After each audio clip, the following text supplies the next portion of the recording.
Galates chapitre 2, verset 11. On lira jusqu'au verset 15 qui dit ceci. Mais lorsque Céphas vint à Antioche, Céphas c'est Pierre, l'apôtre Pierre, écoutez ce que Paul dit. Je lui résistais en face parce qu'il était répréhensible. En effet, avant l'arrivée de quelques personnes envoyées par Jacques, il mangeait avec les païens. Et quand elles furent venues, il s'esquiva et se tint à l'écart par crainte des circoncis. Verset 13.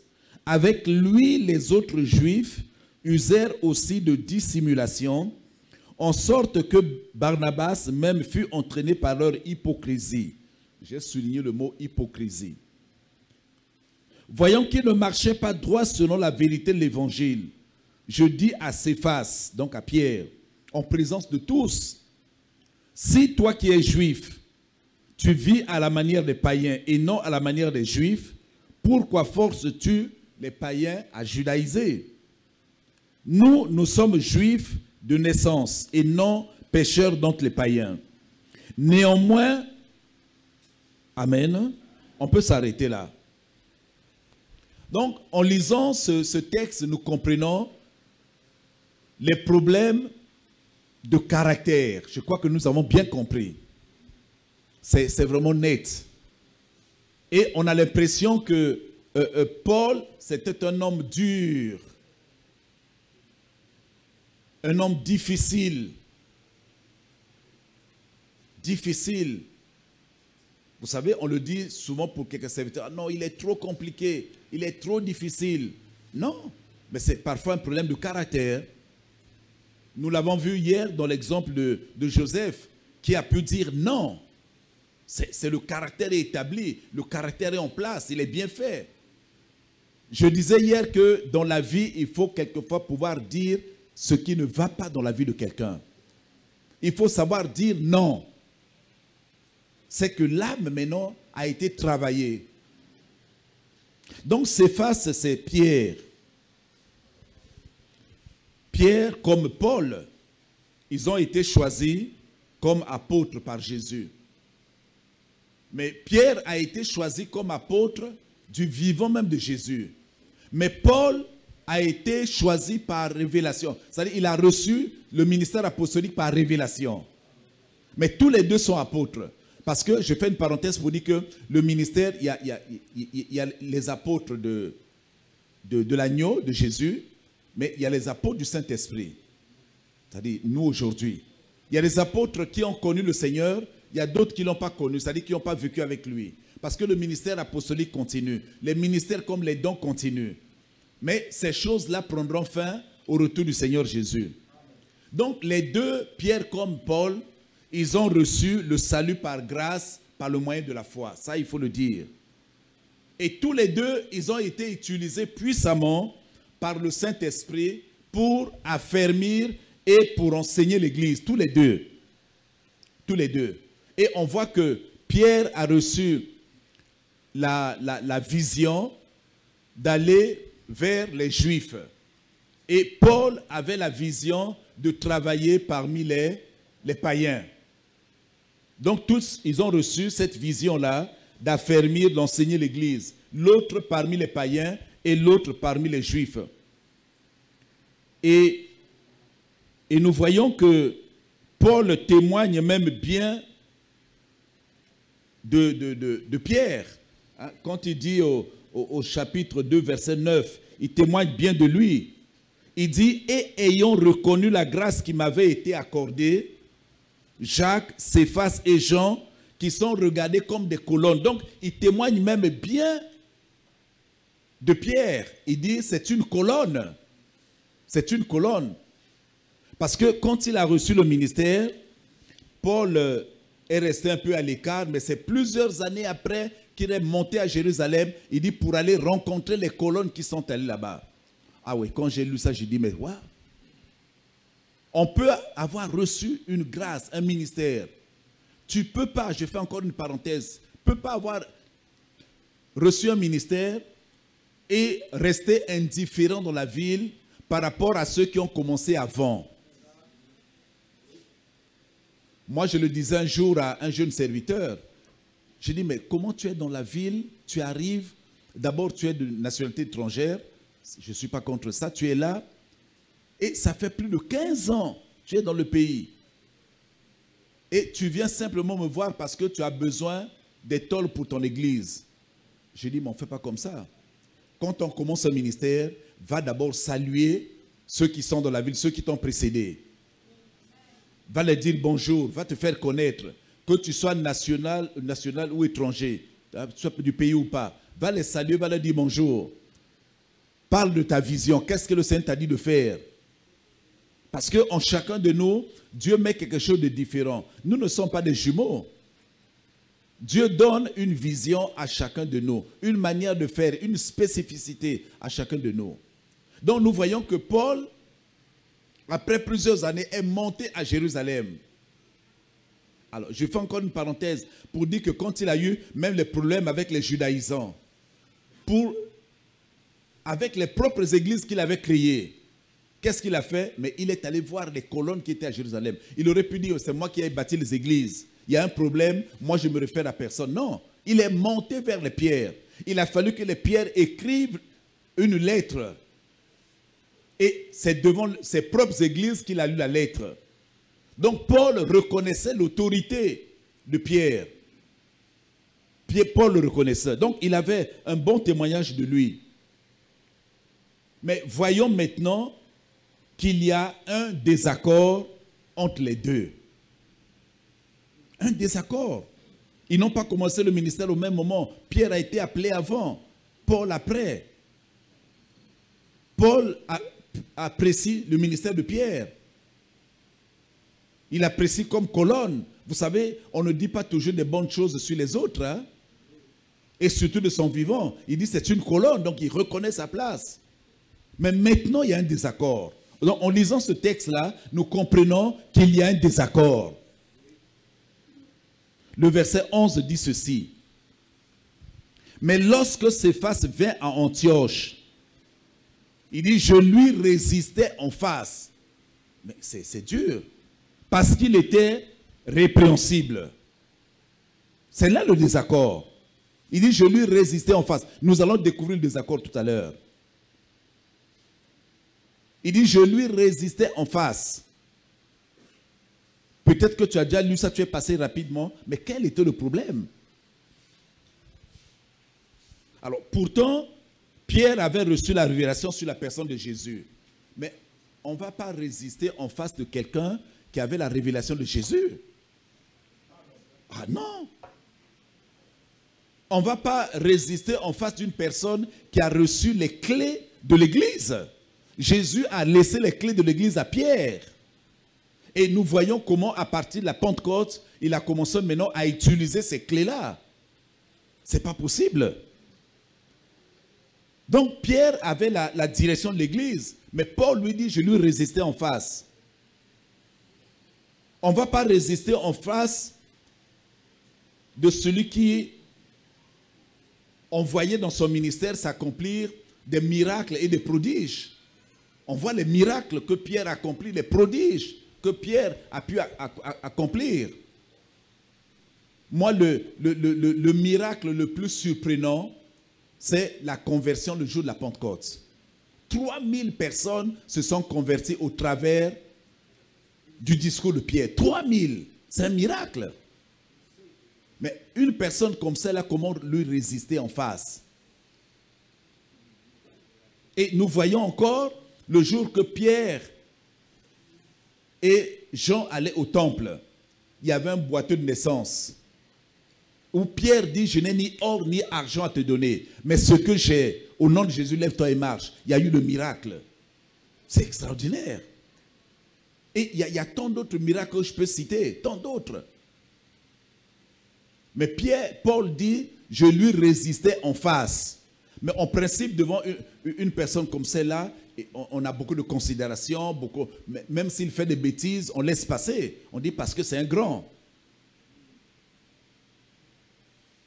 Mais il y a des choses avec respect, on peut reprendre la personne si elle est dans l'erreur. Et notre problème, aujourd'hui, on ne peut pas faire des reproches à une personne. Quel que soit son statut, son élévation, sa grandeur. Mais si la personne s'écarte de la parole de Dieu, on peut dire, nous t'aimons. Mais ce que tu es en train de faire, nous ne l'approuvons pas. Et ça, c'est le problème de l'Église aujourd'hui. Je n'ai pas envie d'entrer dans les détails pour ne pas réveiller certaines susceptibilités. Nous sommes en train de vivre ça. Comment est-ce que l'Église peut aller de l'avant? Comment est-ce que l'Église peut grandir, avoir sa stature, sa maturité? Frères, sortons de l'état d'enfant.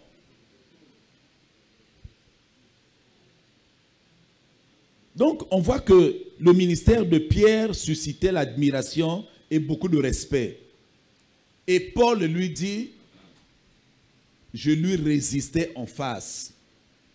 Alors, quand on parle de résister, on voit l'idée d'empêcher, d'interdire, de ne pas céder. Il dit, je ne cède pas. Donc, on voit qu'il y avait un problème de caractère, un bon caractère chez l'apôtre Paul. Tu ne peux pas être leader si tu n'as pas un bon caractère. Non, si ton caractère n'est pas établi, tu ne seras jamais leader. Vous savez, frères et sœurs, qu'on le dise ou pas, un leader ne sera pas toujours bien vu. Un leader voit ce que les autres ne voient pas. Un leader voit loin, il voit grand. Un leader ne sera pas accepté par tout le monde. Si tu es accepté par tout le monde, tu n'es pas leader. Ce n'est pas possible. Ce n'est pas possible. Parce qu'il y a des choses que tu feras qui ne seront pas appréciées de tout le monde. Mais plus tard, les gens comprendront. Donc Paul, c'est un leader. Il dit, je lui résistais en face. Pierre aussi était un leader. Mais il y avait encore quelques problèmes en lui. Vous savez, Dieu peut nous accorder la grâce. Il a reçu les clés. Les miracles s'accomplissaient. Beaucoup de choses faisaient. Mais à un moment donné, il y a encore un travail. On peut dire, frère, nous t'aimons. Tu es à tel niveau. Mais là, ça ne va pas. Frère, si nous faisions comme cela dans cette nation, on allait corriger beaucoup de choses dans le corps de Christ. Vous n'imaginez pas dans quelle, vous me permettez l'expression, dans quelle bouillabaisse nous sommes. Peut-être vous ne voyez pas ça. Mais parce que les sentiments parlent. Les sentiments sont là. On est trop sentimental. Parce qu'un tel est de notre tribu. Mais parce qu'il avait fait ceci pour moi. Il avait... Mais frère, s'il fait des choses qui sont en désaccord avec la parole de Dieu, je lui dirai que frère, ce que tu fais n'est pas bien. Je pourrais citer des exemples. Il dit, je ne cède pas. Et donc cela montre qu'il y a un problème dans le comportement de Pierre. Dans le caractère de Pierre, il y a un problème. Et c'est Paul qui le relève. Il y a un problème. Pour résister à quelqu'un, c'est qu'il y a un problème. Celui qui suscite toute l'admiration. Et tu lui dis, je le résiste. Alors, vous savez qu'aujourd'hui, si nous faisons ça, si nous disons ça, on va dire non, il est irrespectueux. Comment devant ces grands-là, il peut parler comme ça, ainsi de suite. Lui, il a commencé le ministère. Non. S'il y a des choses qui sont en désaccord avec la parole de Dieu, mais même si j'ai commencé avant, le pasteur Gustave peut se lever et venir me dire, papa, ce que tu fais là n'est pas bon. Je suis venu te le dire. Il a le droit. En accord avec la parole de Dieu. Mais sinon, je peux aller dans un trou et tout le monde regarde, ne dit rien. Et c'est ce qui se passe actuellement. Beaucoup de choses se passent. On n'ose pas dire, ah non, parce que si je vais là-bas, bon, écoute, moi je préfère garder les bonnes relations. Nous sommes bien, mais je ne lui dirai pas. Mais ça cause des dégâts dans le corps, on ne se rend pas compte. Je suis en train de parler peut-être, si l'Esprit t'apporte la révélation, tu vas commencer déjà à voir beaucoup de choses. Tu dis, ah, vous faites ça, c'est vrai. Il y a quelque chose qui ne va pas là. Mais l'apôtre Marcellin, étant un fils, peut venir me voir pour dire, non, papa, la voie que tu as prise, elle est mauvaise. En accord avec la parole de Dieu, elle est mauvaise. On n'ose plus dire, on n'ose plus parler parce que non, on préfère rester bien. Mais si tu ne dis pas, il y a un problème de caractère à ton niveau. Tu ne dis pas oui, tu ne dis pas non. Tu collabores avec tout le monde. Je t'aime, frère. Nous sommes bien. Mais sur certains points, je ne marche pas avec toi parce que ça, c'est pas bon. Je t'aime. Je ne t'ai pas injurié. Mais ça, je peux même refuser l'invitation à venir chez toi. comme celui qui a refusé. C'est de son droit. C'est Dieu qui va apprécier s'il a un bon caractère ou pas. C'est à Dieu d'apprécier. Donc, Paul dit ici, je lui résistais en face. Parce qu'il y avait un problème dans le caractère. Et il continue, il dit qu'il était répréhensible. Alors, répréhensible, c'est celui qui mérite d'être blâmé. Donc, ça veut dire que Pierre était blâmable. Tu crois qu'on peut pas mélailler? On peut le blâmer. Personne répréhensible, c'est une personne qui est condamnable. Donc, cela montre maintenant qu'il y avait un désaccord entre les deux. Pourtant, ils sont retrouvés, ils s'aiment. Mais il y a un désaccord. Il peut arriver à un moment donné dans le ministère, dans la marche, qu'il y ait comme ça des désaccords. Alors, quelle était la véritable cause du désaccord? C'est ce que nous allons voir. Il y a une cause. Alors, c'est au verset 12. On peut le lire. La cause était là. Verset 12. Écoutez. En effet, Galates 2, verset 12. En effet, avant l'arrivée de quelques personnes envoyées par Jacques, il mangeait avec les païens. Il faut bien écouter. Donc, Pierre mangeait avec les païens avant l'arrivée de Jacques. Qu'est-ce qui s'était passé? Pierre avait partagé le repas avec ses soi-disant païens. Parce qu'il faut savoir, quand l'évangile a commencé, c'était exclusivement au niveau des Juifs. Mais au fur et à mesure, le monde païen aussi était touché. Donc Pierre arrive à Antioche. Il mangeait avec les païens, il n'y a pas de problème. Mais quand certaines personnes sont arrivées de chez Jacques, il va maintenant changer d'attitude. Écoute-moi bien. Il va changer de caractère. Il change de caractère. Avant, tu manges avec les païens, mais quand il sait que les gens de ce Jacques, qui étaient des Juifs, sont arrivés, lui, il change de caractère, il change de comportement. Ça nous arrive. Ça arrive à beaucoup de personnes. Il ne voulait plus manger avec les païens. Pourquoi? Mais parce que les païens n'étaient pas circoncis. Ils n'étaient pas juifs et ils n'étaient pas circoncis. Le problème était à ce niveau-là. Et cela montre quoi? Que Pierre était encore resté sous le régime de la loi. La loi interdisait qu'un juif mange avec les païens. C'était ça la loi. Donc lui, il dit, bon, mais comme nous sommes là, moi, je ne mange plus parce que les autres sont là. Alors, donc Pierre avait oublié que Jésus était mort en sacrifice pour tous les hommes.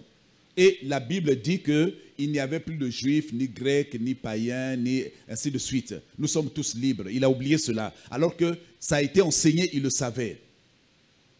Vous savez, frères et sœurs, chers serviteurs, il y a des choses que nous devons rappeler. Souvent, on lit, on enseigne aux autres, mais on ne se les approprie pas. La mise en pratique est difficile. Ce qui est arrivé dans le ministère de Pierre nous arrive aussi. Nous le vivons au quotidien. Il change de caractère, il dit non, comme les gens de chez Jacques sont arrivés, peut-être qu'on va aller dire à Jérusalem là-bas que Pierre a mangé avec les païens, ceux qui ne sont pas circoncis. Quel caractère! Alors qu'il y a la révélation de Dieu. Donc nous voyons que Pierre était encore attaché à la loi. À la loi, il est resté figé dans la loi, alors qu'il avait reçu le Saint-Esprit. Il n'était plus sous la loi. Mais par son attitude, par son comportement, Pierre était encore attaché à la loi, aux coutumes, aux traditions juives. Vous savez, frères, les choses changent. Dieu nous apporte beaucoup de choses par révélation, mais nous restons souvent attachés à une certaine pratique, à une certaine façon de faire. Même dans nos églises, hein, on a du mal à changer certaines choses. Ah oui, mais pasteur, on avait fait comme cela avant, mais maintenant pourquoi on fait d'une autre manière? Mais on a eu une autre compréhension des choses maintenant, même si on n'a pas la révélation. Les choses que je fais aujourd'hui, mais il y a 20 ans, je ne les comprenais pas. Vous savez, tout le monde n'a pas le monopole de la vérité. Hein? Il y a des choses où la révélation parfois elle est progressive. Les choses, on les comprend progressivement. Donc, tu ne vas pas dire non, on doit rester comme ça pendant 40 ans, faire les choses de la même manière. Non. Quelquefois, un serviteur de Dieu arrive, sous l'onction du Saint-Esprit, nous apporte un éclairage sur des choses que moi, je ne comprenais pas. Je n'ai pas le monopole de la vérité. Je ne comprends pas tout. Et en prêchant, il m'apporte une vérité. Ah, tiens, c'est comme ça. C'est comme ça. Et moi, je le mets en pratique. Dieu ne peut pas tout te donner. Non, ce n'est pas possible. Tu ne peux pas tout avoir, tout recevoir. Donc, ne reste pas figé dans ton ministère pour dire non, moi, c'est l'esprit. Non, l'esprit t'a montré ces choses-là à un moment donné par rapport à ta foi, à ton début. Mais maintenant, tu es arrivé, il veut t'amener à une autre dimension. Mais comprends cela. Mais Pierre est resté vraiment attaché à ses coutumes, à ses traditions. Donc, mais pourtant, Pierre avait déjà eu la vision de la révélation qu'il devait y avoir unité entre les Juifs et non-Juifs. Dans Acte 10, si vous lisez cela, quand il y a eu l'appel dans la maison de Corneille, il a compris, à un moment il a hésité, il a compris, il a dit non, Dieu lui a dit non, va. Ce que moi j'ai déclaré pur, ne déclare pas impur. Pourtant il a reçu la révélation. Vous voyez jusqu'à, parfois, pourtant tu as eu la révélation, mais comme l'âme a un problème, ça, j'insiste encore pour dire, quel que soit le niveau de miracle que tu peux faire, tu peux être exécrable dans ton caractère. Tu peux être sale dans ton caractère. Et beaucoup de ministères ont gâché, beaucoup de personnes ont gâché le ministère à cause du caractère. Pourtant, il avait déjà reçu la révélation que non, ce que Dieu a déclaré pur, ne le regarde pas comme impur. Ça, il savait. Mais on voit son attitude ici, parce qu'il est resté vraiment, il y avait un travail. L'âme, il faut le traiter. Quand tout à l'heure le pasteur Gustave disait qu'il faut mourir à soi-même, c'est vrai, il faut la mort. Nous devons mourir. Quand il n'y a pas cette mort complète-là, c'est compliqué. C'est compliqué. Il y a des fois, je crois qu'il faut accepter cette mort-là. Il faut être radical. Il faut être radical. Il faut aller vraiment, il faut un renouvellement. Pourquoi l'évangile a perdu l'impact? Mais parce qu'il y a beaucoup de compromis, il y a des choses qui ne se font plus. Trop de compromis. Frère, je partageais encore avec les jeunes sœurs hier qui ont vu mon ministère vers les années 90. Mais 90, nous, on prêchait l'évangile, on ne touchait pas les gens. Peut-être vous ne saviez pas, on ne touchait pas. On prêchait, on enseignait seulement, les démons se manifestaient. Mais parce qu'on vivait l'évangile tel qu'il était, sans compromis. C'était rare qu'on impose les mains. C'était rare qu'on dise au nom de Jésus, sors. On ne criait pas. Prêchons l'évangile sans compromis. Sans compromis. Revenons à l'évangile. Laissons les choses se faire. Pierre savait que Dieu lui avait dit, ce que Dieu a déclaré pur, ne le regarde pas comme impur. Mais Pierre avait oublié cette vision, cette révélation reçue. Alors nous voyons ici l'influence que peut avoir les traditions dans la société, dans nos vies. De toute façon, je le dirai peut-être demain, le caractère est influencé aussi par l'environnement dans lequel tu vis. On ne naît pas avec un caractère, hein? Non. Le caractère se façonne. Donc les traditions aussi, notre environnement peut nous influencer. On voit comment Pierre était influencé par ces traditions.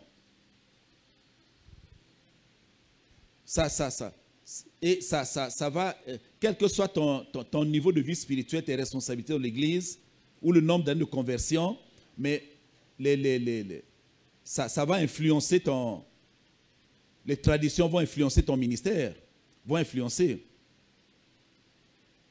Et au verset 12, on nous dit ceci. Au verset 12, vers la fin, on dit ceci. Il s'esquiva et se tint à l'écart par crainte des circoncis. Vous voyez déjà ça? Avant, il mangeait avec les païens. Quand les gens de Jérusalem, conduits par Jacques, sont arrivés, ils ne voulaient plus manger avec les païens. Il s'esquiva et se tint à l'écart. Oh là là là là là. C'est nos ministères actuellement. Hein? on n'ose pas montrer les choses telles qu'elles sont. On ne veut pas faire les choses telles qu'elles sont. Il se tint, il dit par crainte des circoncis. Donc c'est la crainte des hommes. Alors certains reçoivent la révélation, mais par la crainte des hommes, ils respectent, ils passent à côté. Parce qu'ils respectent tous les hommes, ils craignent les hommes. Tu as beau recevoir la révélation, mais tu crains les hommes. Ici, Pierre craignait les hommes, alors qu'il avait la révélation de Dieu. Et au verset 13, avec lui, les autres Juifs usèrent aussi de dissimulation. Alors, dissimulation veut dire cacher, camoufler. Ouais, il y a des choses que nous nous autorisons à faire selon nos traditions, coutumes, à l'abri des regards. Et lorsque nous voyons les chrétiens, nous nous cachons. C'est la dissimulation. Ah, mais ça, après 40 ans, plus de 40 ans de ministère, je l'ai vu. La dissimulation. Quelquefois, tu dis, mais c'est quoi c'est? C'est quoi c'est? Oh, j'aurais bien voulu aller un peu plus dans les détails, vous dire ce qui se passe un peu dans nos ministères, dans nos églises, dans le corps de Christ. On va se dire, mais comment? Nous sommes comme cela. Nous avons besoin de revoir nos caractères, de traiter, de travailler nos caractères. Une personne qui va dire oui aujourd'hui, mais demain vous allez devant les gens, il va dire non, je ne veux plus. Mais frère, tu nous as dit oui. Mais comment se fait-il qu'à côté tu vas dire non, je ne peux? Il y a un problème. Et tu te lèves après pour aller prêcher l'évangile. Mais frère, je n'écouterai pas ton message. Ah non, ils diront non, lui il est trop compliqué. On ne peut pas le prendre avec nous parce qu'il est compliqué. Non, ce n'est pas un problème de complication, c'est un problème de caractère. Tu uses de dissimulation. Devant nous à côté, on s'est mis d'accord. Nous sommes en train de vouloir faire quelque chose, on s'est mis d'accord. Ok, on le fait. Mais tu reviens un jour après, tu dis non frère, sans raison. Ah, tu as tes raisons à toi. Tu dis non, je ne peux plus le faire. Parce que, mes frères, je ne serai jamais d'accord avec toi. Même si tu m'appelles dans ton église venir prêcher, je ne viendrai pas. Je ne viendrai pas. Et ça, c'est le problème que nous avons. Non, je veux être bien avec tout le monde. C'est vrai, on veut être bien avec tout le monde. On n'est pas méchant. Mais non, nous sommes obligés de faire le choix. S'il faut faire certaines choses, ah non, pas avec un tel. Ça, je ne peux pas. Tant qu'elle n'est pas stable, on ne peut pas.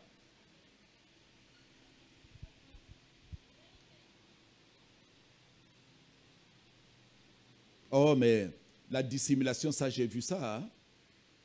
Oh là là. Je prendrais simplement l'exemple, souvent je prends ça à l'église. Je dis, mais comment on peut faire comme cela? Hein? J'ai vu plein de choses dans les veillées mortuaires. Ah là là là. Ah là là là. Tu vois, moi j'ai dit la sœur, mais comment tu peux encore danser les danses traditionnelles? Et dès que la sœur nous a vus, elle s'est éclipsée, elle est venue maintenant s'asseoir parce que nous sommes là. Oh, mais ça, pourquoi faire comme cela? Tu es responsable à l'église, tu es leader à l'église, tu conduis l'intercession. Mais tu es allé à la veillée, mais comme tu oublies maintenant tes principes de vie chrétienne, tu fais comme les païennes. Non, ce n'est pas possible. Ce n'est pas possible. Et il n'y a personne pour te le dire. Ni ton pasteur ne le dit pas, ni les frères ne le disent pas. Mais frère, en tant qu'enfant de Dieu, tu ne peux plus danser les danses païennes à la veillée. Mais pourquoi est-ce que nous portons la tenue mortuaire? Ah, on fait les pailles ensemble. Je prends seulement un exemple. Pourquoi? Tu oublies que tu vis selon les principes chrétiens. Pourquoi tu peux aller, maintenant on met le personne dans le caveau, tu commences à parler. Ah non, c'est mon papa, je ne pouvais pas. Non, tu ne peux pas. Donc il y a un problème de caractère. Il y a des choses qu'on ne peut plus faire. On ne peut plus faire. Si nous voulons redonner la force à l'évangile, il y a des choses qu'on ne peut plus faire. C'est ça. Il y a un prix à payer pour que l'évangile aille loin. Il faut marcher à contre-courant. Et on nous dit en sorte que Barnabas fut même entraîné par leur hypocrisie. voyez, ce que nous faisons, on entraîne les autres. Même Barnabas, on dit dans leur hypocrisie. Moi, j'ai souligné le mot hypocrisie. Une personne hypocrite, c'est une personne qui n'a pas de caractère. Hypocrite. C'est une personne qui accepte tout. Andy Manaé, elle accepte. N'a pas de position. Combien de personnes ont une position devant les événements? Non. Si les leaders pouvaient avoir du caractère, beaucoup de choses changeraient. On pouvait lever la voix et dire non frère, dans l'église, ça on ne peut pas faire ça. Ah non, mais quand tu commences à non, mais lui là, il ne faut pas l'associer. Parce que lui, il est trop compliqué. Nous, on préfère, frère, ce n'est pas grave, ce que tu as fait. Vous voyez, on arrondit les angles. Mais frère, mais avec l'évangile, on n'arrondit pas les angles. Si tu arrondis les angles, ça ne marchera pas. L'église sera faible. Et vous voyez la faiblesse dans laquelle se trouve l'église aujourd'hui. Qui peut élever le temps ici aujourd'hui? Personne. Personne ne peut élever le temps devant les problèmes que nous avons dans l'église ou dans la cité. La cité, c'est-à-dire dans la vie du pays. Qui peut élever le temps? Qui peut parler? Mais ce n'est pas les païens qui vont te lyncher. C'est l'église d'abord qui va te lyncher parce que tu as osé. Bon, on est tous obligés de reculer. On dit, ben, on va faire comment? Amen. Donc, nous entraînons les autres dans cette hypocrisie-là. La crainte, la dissimulation, l'hypocrisie, c'était des problèmes dans la vie de Pierre. La crainte. Pourtant, c'est un leader. Jésus lui a laissé les clés. Leader incontesté, incontestable. Mais il y avait la dissimulation, il y avait l'hypocrisie, il y avait la crainte. C'est ce qui poussait Pierre à vivre sous la loi, sous l'influence des traditions, des coutumes humaines. Bon, est-ce qu'on peut se poser la question, Pierre, au niveau où il était, est-ce qu'il pouvait encore avoir ce genre de problème-là, de crainte, d'hypocrisie, de dissimulation? Est-ce qu'il pouvait avoir ce genre de problème? Il ne pouvait plus avoir ça. Il ne pouvait plus les avoir. Parce que son esprit était déjà acquis. C'est-à-dire qu'il était né de nouveau. Il pouvait recevoir les révélations de Dieu. Il ne pouvait plus avoir ce problème. Mais pourtant, il les a. Mais il y avait encore un problème au niveau de l'âme, comme je l'ai dit. L'âme avait besoin de restauration, d'être soumis au Seigneur. De toute façon, quand vous lisez la vie de Pierre, depuis la rencontre avec Jésus jusqu'à la fin, il y avait des hauts et des bas. Hein? Donc, le Seigneur va t'accorder un ministère, mais il ne va pas tenir compte de tous les petits problèmes. Mais c'est à toi maintenant de t'améliorer aussi. Nous verrons ça demain. Comment corriger le caractère? Si on a pris conscience qu'on a un mauvais caractère, il faut le corriger. Ah oui, ça se corrige, ça se taille, ça se transforme.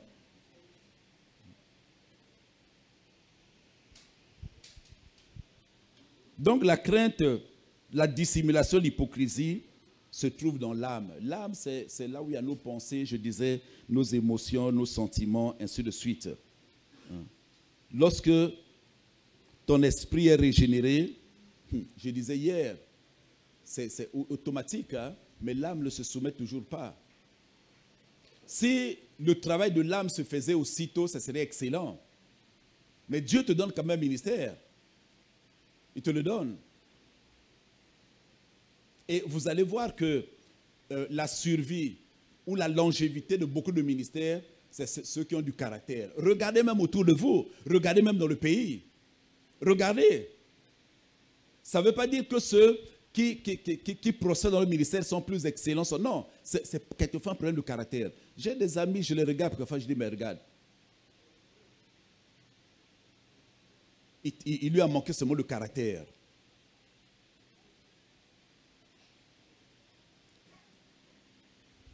Des choses que nous avions fait il y a plus de 40 ans, il y a des personnes qui recommencent à le faire maintenant. On dit, ah, c'est grave. C'est un problème de caractère. Tu ne peux pas prendre une décision. Tu ne peux pas trancher un problème. Tu ne peux pas décider. Vous voyez, il y a toujours un flou quand tu parles. Paul a dit, je lui résistais en face. Si je fais du mal, lève-toi. Apôtre Mbon, tu dis, papa, je t'aime bien, mais je crois que ce que tu es en train de faire là n'est pas dans la volonté de Dieu. Tu vois? Moi, j'aurais voulu parler avec celui qui n'a pas accepté l'invitation. C'est dommage. Vous voyez, pour parler d'une personne, il faut d'abord la connaître, aller dans son intimité. Ça, c'est l'expérience que le Seigneur je peux maintenant le partager. Et je le disais à la conférence de relèvement, je dis, quand on vous parle d'une personne et vous n'avez pas reçu vraiment la révélation, vous n'avez pas les preuves, ne le critiquez pas. Parce que je dis, il y a des choses qui ont été mises sur ma vie, oh, c'est terrible. Oh. Mais si tu n'avais pas le caractère, je me disais encore, Seigneur, si je n'étais pas un homme de caractère, je disparaissais. Ou je ne faisais plus parler personne. C'est vrai, à un moment donné, j'ai failli. Je dis, bon, écoute, je ferme tout, je me bloque. Mais l'amour de Dieu est là, tu es obligé de t'ouvrir. Il faut avoir du caractère pour résister à tout ce qu'on te dit, tout ce qu'on fait sur toi. C'est ça le leadership. C'est ça. Et je crois que le Seigneur veut avoir cette catégorie de serviteurs-là, hein, qui marchent à contre-courant, qui peuvent affronter vent et marée, toutes les situations, même s'il y a des incendies, ils sont là. Peut-être que vous ne le savez pas, hein? Certains sont là, mais qui a déjà été amené à la sécurité d'État ici? Des personnes, hein? Mais moi je suis déjà parti 2 fois à comparaître. Pourquoi j'ai laissé mon travail? On me menace, pourquoi tu as laissé? Dis-nous. Et à une période très difficile, où il y avait une transition dans ce pays-là, un changement de régime. Pourquoi? Qu'est-ce que tu veux faire? Donc on te menace, mais tu peux fuir le pays. J'avais toutes les raisons pour dire, écoute, moi avec tous les documents que j'ai, je vais dans un autre pays, je cherche l'asile politique, je suis maintenant réfugié. J'avais les preuves. Mais mon caractère me dit non, tu dois rester, tu dois affronter cela. Quand il y a un obstacle devant toi, il ne faut pas l'éviter, il faut affronter les obstacles. Vous savez, il y a la course de 100 mètres avec les obstacles, la course de 100 mètres est. Mais si vous êtes nombreux, chacun a sa ligne. Mais imaginez que tu laisses ta ligne, tu veux dévier et aller sur... On va te déclasser.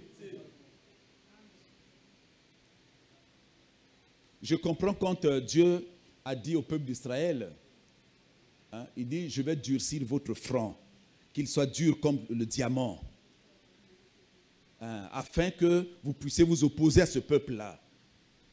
C'est le caractère. Si ton caractère est trop faible, tu vas pleurnicher. Le ministère te fera pleurer, tu pleures. Et tu commences à accuser les autres, tu dis, mais je suis où? Non, travaille. Travaille, soigne ton éducation chrétienne, travaille ton instruction,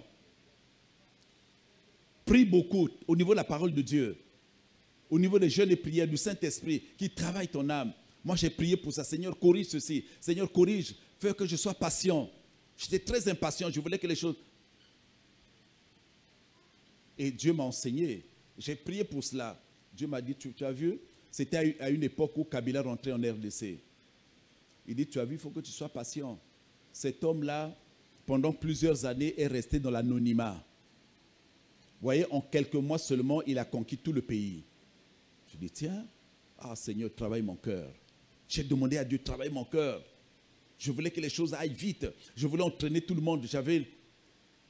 Peut-être certains sont venus dans le ministère maintenant. J'ai commencé à faire les choses dans ce pays au moment où tout le monde ne faisait pas. Je crois que je suis le premier à utiliser les panneaux dans la rue. C'est ça qui a commencé à me faire des problèmes.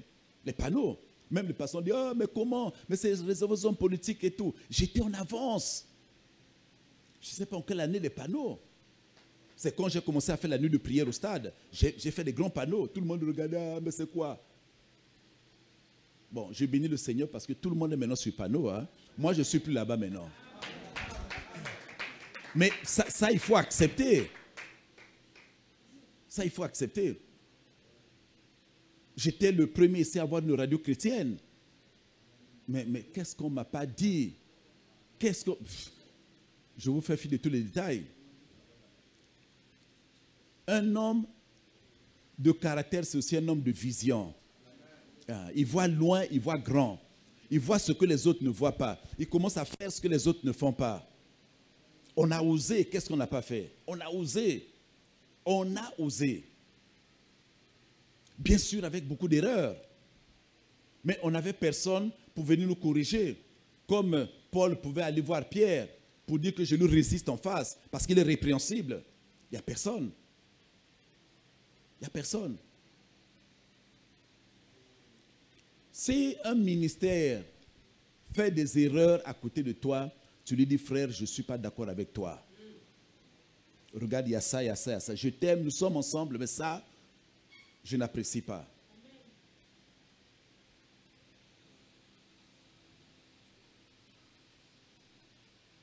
Amen. Donc, dans son comportement, Pierre a aussi entraîné Barnabas. Dans notre hypocrisie, nos mauvaises attitudes, nos mauvais comportements, nous entraînons aussi beaucoup de personnes. Alors, au verset 14, il est dit, je vais aller un peu plus vite avant de terminer, voyant qu'il ne marchait pas droit selon la vérité de l'évangile, voilà. Il ne marchait pas droit selon la vérité. Il ne faut pas reprendre pour reprendre, mais il faut que ça soit en accord avec la parole de Dieu.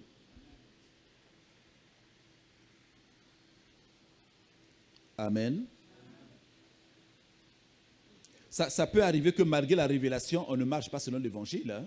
On peut avoir toute la révélation. Je vous disais hier, je connais un jeune ministère, il m'a apporté beaucoup de révélations. Mais à un moment, je dis, écoute, tu arrêtes. Quand j'ai découvert sa vie, je dis, tu arrêtes. Tu vis avec ta femme, tu es leader. Vous voyez? Tu n'as même pas donné la dot, même pas la dot. C'est pas possible. C'est pas possible. Je dis, je ne suis pas d'accord avec toi. D'abord, ça, c'est la base même. Et tu te laisses influencer dans l'église. Dans l'église, ils sont assis. Lui, il a son trône, hein? Une grosse chaise. Et il y a d'autres chaises à côté, petites. Mais sa femme est dans la foule. Je dis, mais... Et c'est d'autres qui influencent le ministère, d'autres sœurs. Quand je suis arrivé, je dis, mais il y a quelque chose qui ne va pas. Il ne peut pas dire non. Et je voyais une sœur là, tout diriger. La louange, les offrandes, les ceci. Bon, vous voyez, si tu n'as pas la révélation, tu vas commencer à avoir de mauvaises intentions. Pour dire non, on dirait que c'est là. Mais il n'avait pas de caractère. Donc il a fallu qu'on le prenne en charge, qu'on commence à travailler. Il y a eu beaucoup de changements. Là, maintenant, sa femme est à côté de lui. On peut aider les autres aussi à se transformer, à changer. On peut aider. C'est pour cela, si vous voulez aller loin, ayez des modèles. Je peux vous dire que servir Dieu, c'est une très bonne chose. Je bénis le Seigneur de l'avoir rencontré. Je bénis le Seigneur de le servir. Dans ma carrière, beaucoup le savent, j'étais enseignant à l'université. Je n'ai pas une mauvaise carrière. Mais servir Dieu, c'est plus excellent. Ce que j'ai reçu, ce que j'ai vu dans le Seigneur est plus grand que ce que j'avais dans le monde. Et je dis aux jeunes ministères, vous qui êtes encore jeunes, mais écoutez, excellez. Excellez. Si on me disait de reculer encore, je choisirais l'âge de 30 ans, le début du ministère de Jésus. Avec tout ce que j'ai appris, oh non, non, ça serait excellent. Amen. Donc, on peut reprendre ceux qui ne marchent pas droit, ceux qui s'écartent. Hein, ce texte montre bien que Pierre était en faute. On peut reprendre. Notre problème dans le corps, dans l'église, on ne reprend plus. Je vais bientôt m'arrêter. On ne reprend plus. Et nous avons besoin de la transformation, nous avons besoin de la transformation, de la régénération, du changement de notre esprit, mais aussi de notre âme. Ah oui, les deux, pas seulement l'esprit, parce que tout c'est au niveau de l'esprit, mais l'âme. Travaille l'âme. Ah, mais si Dieu permettait que j'écrive un livre, ce serait aussi sur le travail de l'âme, hein, quelque chose de comme ça. Ah oui, le travail de l'âme. Ça on l'oublie. On recherche la puissance, on recherche l'autorité. C'est bien, mais ton âme n'a pas été traitée. C'est dégueulasse. On le voit dans ta vie, dans ton ministère, comment tu conduis les choses. La grâce est là. Mais des choses que tu fais, oh là là. Tu es répréhensible. C'est pas bon ça. Amen. Donc nous voyons que ici c'est Paul. Dieu a utilisé Paul pour le travail de restauration dans la vie de Pierre. Il a été utilisé. Je vais m'arrêter là. Je voudrais prier avec vous. Que le Seigneur nous aide. En tout cas, une fois de plus encore, je remercie l'apôtre Marcelin. Je crois que nous continuerons et nous allons amplifier cela. Je n'ai encore rien fait, mais on le fera. Si on vient, je ne viens plus pour prêcher, pour parler de certaines choses d'une manière pratique, comme pour la vision. Si tu as une église, dis-toi quelle est la vision que Dieu t'a donnée. Je veux déjà anticiper pour t'intéresser. Hein? Un jour, j'ai posé la question à un pasteur, je vais bientôt terminer. Il a dit, oui, ma vision, c'est de prêcher l'évangile partout. J'ai dit, non, ça, c'est la grande commission. Ce n'est pas ta vision, ça. La vision, elle est précise, elle est courte. Dieu a dit à Habakkuk, écris la vision, grave-la sur les tables, afin qu'on la lise couramment. On doit savoir ce qu'on a reçu de Dieu. Et on marche par rapport à cette vision-là. Pourquoi on n'avance pas? Sans vision, vous ne pourrez pas avancer. Tu peux avoir le meilleur don, décortiquer les choses, savoir même ce qu'il y a dans ma poche, la couleur de mon sous-vêtement, savoir le nom d'un tel, de mes parents, de mes arrière-grands-parents. Mais si tu n'iras pas loin. Le succès du ministère, ce n'est pas par rapport à la grande église que tu as. Non. Au nombre d'églises que tu as, non. Mais c'est par rapport à l'accomplissement de la vision que Dieu t'a donnée. Dieu nous jugera par rapport à cela. On veut servir. Tu peux quitter une église, mais sans vision. Oh non, je vais commencer une œuvre. Mais quelle est ta vision? Aller reproduire? Non. Donc nous reviendrons, mais sur des bases un peu pratiques, pour que chacun reste dans ce que Dieu lui a dit de faire. Est-ce qu'on peut se lever? On va prier un instant. Et nous allons demander au Seigneur, Seigneur, travaille mon caractère. Je sais qu'en parlant, certains savent là où il est mauvais. Tu as un bon caractère, mais ça peut être l'énervement, la colère. Ou ça peut être les injures, tu injures les chrétiens. Ou ça peut être l'orgueil. Tu vois? Ces choses-là bloquent ton ministère. Ça peut être aussi la cupidité, le koso yambongo, le koso mointe. C'est un mauvais caractère. Nous allons maintenant prier. Tu dis, Seigneur, aide-moi. Après avoir écouté tout cela, aide-moi à avancer maintenant, Seigneur. Je t'en supplie, pardonne-moi. Je veux traiter mon âme. Que mon âme soit touchée. Saint-Esprit, touche mon âme. Je ne veux plus être sentimental, marcher selon mes sentiments, mes émotions. Oui, on ne sert pas selon les émotions. Non. On sert selon l'esprit. Est-ce qu'on peut d'abord élever la voix tous ensemble et prier? S'il vous plaît. Alléluia. Alléluia. Ferme les yeux, prie. Vous savez, ça c'est le problème des serviteurs. On dit prie, il ne veut pas prier. Ah, Maïda Shaid. Prie, demande à Dieu. Je veux écouter les serviteurs prier. On le demande souvent aux chrétiens, mais nous maintenant prions. Oh, man.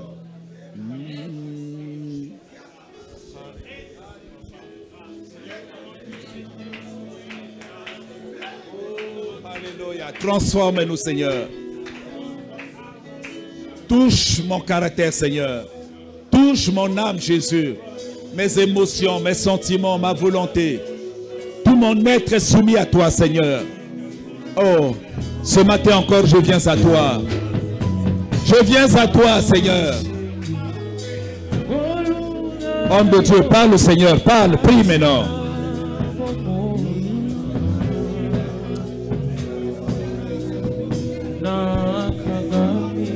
Oh, alléluia. Oui, Riamashanda Babaïda.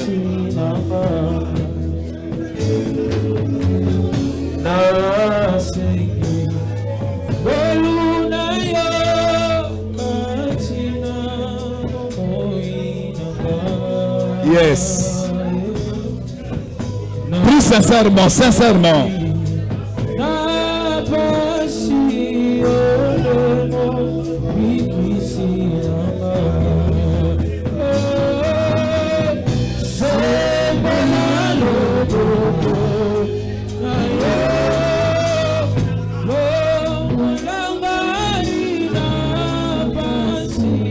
Saint-Esprit, tu es là pour agir, mon Dieu.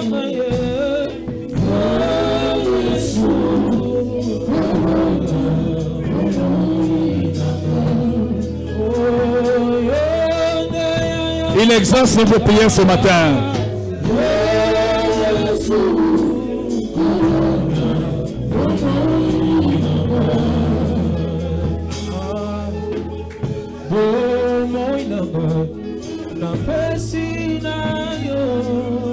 Como inanga na pesi na yo. Hallelujah.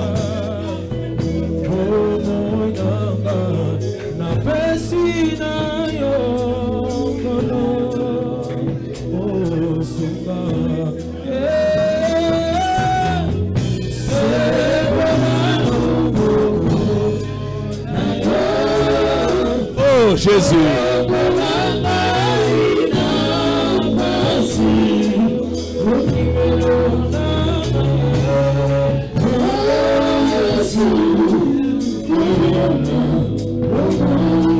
Bien, je veux maintenant prier avant de terminer. Père, merci. Merci pour ta présence, Seigneur. Merci de nous avoir bénis ce matin par ta présence. Et nous prions, Seigneur, que ces paroles soient gravées dans nos cœurs, que nous puissions les mettre en pratique. Transforme notre caractère. Nous avons besoin de la transformation divine. Nous voulons être comme toi, Seigneur, parce que tu as dit que toi et le Père, vous êtes un. Oh, nous voulons vivre à ton image, Seigneur. Merci. Merci pour ta présence. Merci pour toutes choses. Dans le nom de Jésus.